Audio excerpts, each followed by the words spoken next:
Today's episode is brought to you by Mazars. SoundCartel.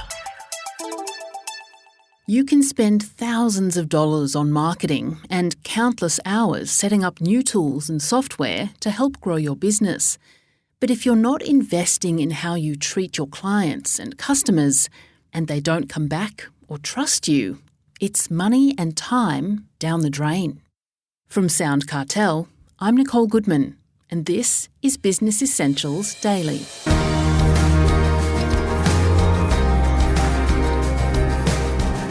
Good service means good business. But why not ramp it right up? Amazing service has the power to bring customers rushing to do business with you. It's a message that we've heard often from Darrell Hardidge of client appreciation company Saguity. And he wraps it all up by listing his 10 commandments of customer service excellence. The starting point, Commandment 1, is helping your people understand why.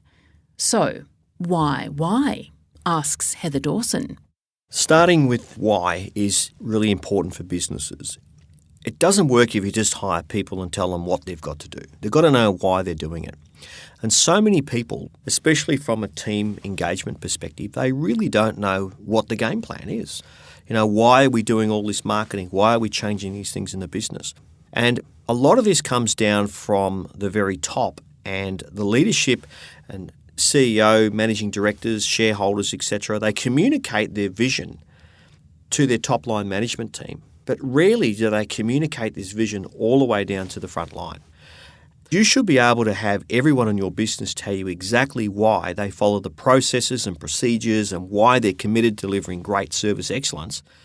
And the first reason why they should do it is to make sure that they know the business stays successful so they keep a job. Because if we all drop the ball right through the business, there's going to be redundancies, and I could be one of them. But if we all take great care of each other and the customer base, we'll stay a strong company. I keep my job. Leads to commandment number 2, Darrell. Map it out so everyone's clear about their own roles and what they need to do. Look, this is a big one because what often happens is people look at the role that they have and they don't put a lot of attention into the roles that their colleagues have. So you have bottlenecks and different challenges in businesses. What we have seen work really, really well, and we have companies that do this, that they look at all of the job descriptions in the business and the first task, take care of the customers. Commandment number 3, you say the first 15% process is critical at every touch point. What does that mean? So touch points, of course, are all the key parts of the business that people connect with. So they pick up the phone and they might ring up help desk or tech support or place an order. Then they get their invoice, then they get their delivery, etc. So what often happens is that the first 15% process is basically looking at it from a point and making sure that everything is documented, trained, processes clear, people know exactly what they're doing and why they're doing it. And effectively what it means is if you get the first 15% really, really clear, it takes care of the next 85%. And often when you can look back and do the journey backwards, so you have a situation where something didn't work and you've got a major customer issue, you might have a serious complaint. If you look at what happened and you work it backwards, you will see certain points of that 100% journey where things were wrong. Like, oh goodness, we ran out of stock, or we didn't communicate, or we knew we were going to be 2 days late and we didn't tell them. So you will find significant points in the customer journey where things had slipped. And it's quite surprising how many companies do not actually have the most essential things in the checklist to make sure that it takes care of the rest of the process. All right. Now, commandment number 4, master your customer service bucket. Now, Darrell, we've spoken about your buckets before. Can you remind us what they're all about? Yes, the customer bucket. Your customer bucket is looking at it from a point of view that if you know there are parts of your business process that is frustrating your customers, then you can be pretty confident it's going to cost you business. So basically, if you've got 100 A-grade customers today and your service standards aren't up to scratch and you're leaking 20%, you've got 80 next year. You've got to find another 20 new ones just to stay at the same point. So many companies, all they do is looking at it, turning on the tap a bit harder to get more people coming into their customer market and not doing anything about plugging the holes of the ones leaking out. Plugging the leaks is the cheapest part of business, and it's absolutely astounding as to how many companies get this wrong. What they do is they pay commissions and bonuses and all kinds of things on bringing new customers into the business, and they have nothing as far as keeping them. So you can have account managers that have really loyal clients they've had for years, and there's no remuneration for keeping someone, but there's plenty of remuneration to get a new one and then lose it. It's amazing at how often it happens. Commandment number 5, taking internal responsibility, Darrell, which you say is actually pretty hard. So what do you mean by internal responsibility? We've probably all got situations we can remember where we've had a complaint as a customer, and they'll say, oh, but that's the warehouse, or that's not my department, or that's the salespeople, they shouldn't have said that, or whatever. And basically they're throwing their colleagues under the bus. What they're really doing is making sure that they're responsible for their department, but they're not responsible for anything else. And so when this happens, you get a real breakdown. And this comes back to the point one of why everybody in a business should be crystal clear that they are all in the customer service business. When everybody owns customer service, they don't pass the buck. So internal responsibility is never saying to a customer, I'm sorry, that's not my department. Internal responsibility is saying, leave that with me, I'll take care of it. Leave that with me, I'll find the right person who can help you. I can't actually help you with this situation, but I do know the person who can. Please give me your details. Let me take responsibility for that. And when you have people that do this, as consumers, we love that kind of service because nothing frustrates me more than ringing a business, getting someone who can't help me, and they make it worse for me by saying, well, you'll have to call head office. Now I've got to go find the number. I've got to go round all this crazy loop trying to find the answer when they should know what the situation is. At a minimum, the training should be to make sure that everybody knows who to pass the baton to. Not pass the buck, but pass the baton. Okay. Now, number 6 is the massive rewards of going beyond expected. So what does that mean? Well, it's like the situation where we've all seen the ads, you'll be 100% satisfied. What I always say to that is as opposed to what? If you had a big billboard on the side of the freeway saying you'll be 85% satisfied, we'd all be thinking, what's the 15% I'm not getting? So giving me what is expected is the starting point. And what we say to people is satisfaction is where you start. So many companies see high degrees of customer satisfaction as the finish line.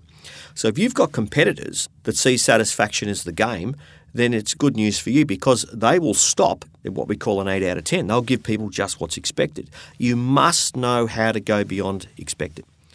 Staying ahead of the market is critical because if you don't stay ahead of the market will go ahead of you. Okay. Now, clear the fog. That's another commandment. What does that mean? Staying relevant. So if you just give people what they expect, you're not memorable. If you're not remarkable, you're not memorable. And if you're not memorable, you've got to spend a fortune making yourself relevant again, which is usually linked to a cheap deal and some kind of gimmick. What we look at is you can look at any scenario, any individual can think about where they've received a 10 out of 10 experience, and you don't forget those businesses. It can be years later, you will still remember those companies that gave you a great experience. That's what makes you relevant. If you give them a really bad experience, of course, they'll remember that one and they're never coming back and they're telling their friends. But the big challenge for most businesses is they're actually in the fog of irrelevance and they don't even know about it. And they call that the marketplace. They call that it's a tough market, it's a price-driven market. Our competitors are constantly challenging us on cheap deals, etc. And if any of the people listening here find themselves in that really tricky situation, what you're probably finding is you're not standing out. You're just average. And if you're just delivering satisfaction, which is an average experience, you don't give me a reason to remember you. And unless you're in my face all the time with ads or signage or you're convenient to my house or something like that, I'm not going to remember you at all. Well, this leads on to a couple of other commandments of yours, the importance of appreciation. Yes. And navigating the price trap. So the thing with appreciation is that when you achieve high levels of customer appreciation, you're automatically out of the fog. You're relevant to them. You've gone beyond expected. Your team's taken internal responsibility. Your first 15% process is in play. All of these things are clicking into gear. When you have appreciative customers, you pretty much own your market. And the big thing about appreciation is finding out what it is that your market values that's an emotional heart connection. If you've got customer appreciation because you've got stock on the shelf and you've got good car parking, well, then you're pretty vulnerable. But if you've got appreciation because I can totally trust you, that you understand my business, that you'll go out of your way to be helpful, if that's why you have appreciation, then you're a very, very strong business.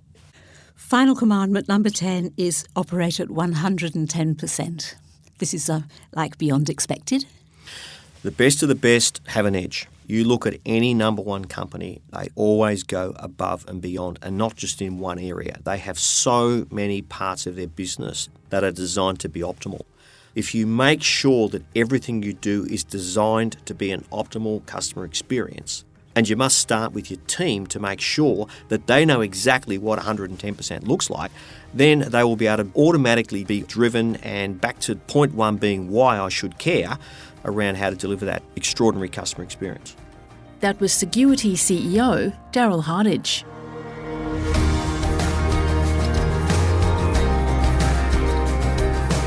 This episode of Business Essentials Daily is produced by the team at SoundCartel. Thanks for listening. I'm Nicole Goodman. We'll bring you more Be Daily tomorrow. Follow at BE Daily Podcast across social media and head to bedaily.com.au for more from the Business Essentials Daily podcast. SoundCartel. This episode was brought to you by Mazars. To find out more, visit mazars.com.au. That's mazars.com.au.